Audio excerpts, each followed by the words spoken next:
When I was away, kule kwetu Olkarau kulifanyika uchaguzi.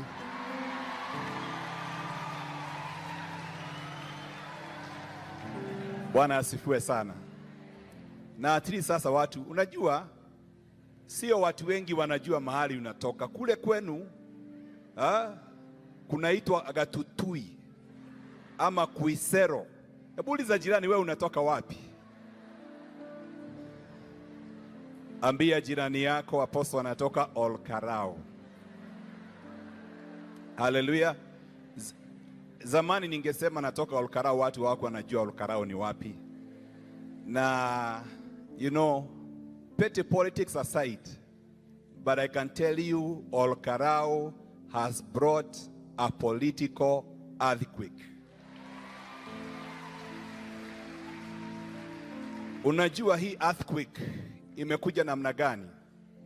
Kwa sababu the culture ya politics in Kenya, kila mwanasiasa huwa anafikiria nitaweka pesa hata kama ni za ufisadi, na ikifika wakati wa uchaguzi nitapatia watu na watanichagua tena.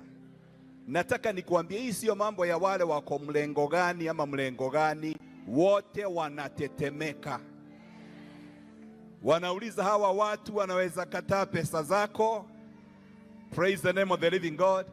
Nimesikia hata kuna proverbs zimeanza kutokea that a chicken can roam everywhere in the village eating, but the chicken know where to lay the eggs.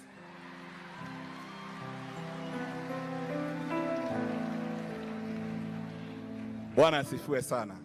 You know, that is what we need to pray for, that transformation, that people can choose a leader because of who he is, not because of what the leader can bring to the people.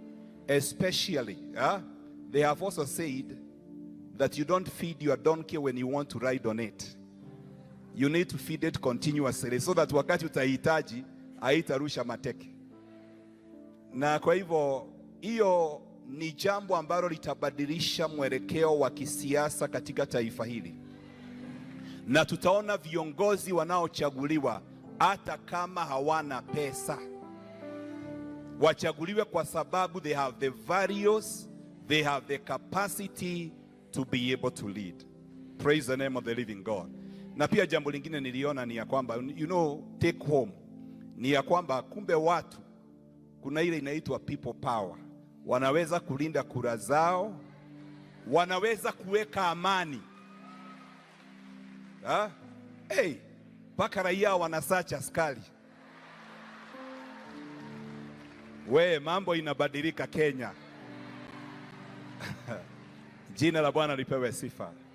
Na jambo lingine lililoniguza ni ya kwamba niliona mshindi huyo ambaye anaitwa Mheshimiwa Same Douglas Wawelo. Wakati alipatiwa microphone mara ya kwanza aongee, alisema tuombe tumshukuru Mungu. Na akasema I prayed and I fasted. In fact, in one of the meetings kuna kijana anatafuta, mtoto mdogo alionekana akiomba Mungu na akisema, Mungu nakushukuru kwa sababu umetenda yale nilikuomba. Huyo mtoto anatafutwa kwa sababu hajulikani, pengine alikuwa naombea amani, ya kwamba hakuna damu itamwagika. Mungu anajibu maombi na muondoko wa maombi unaendelea.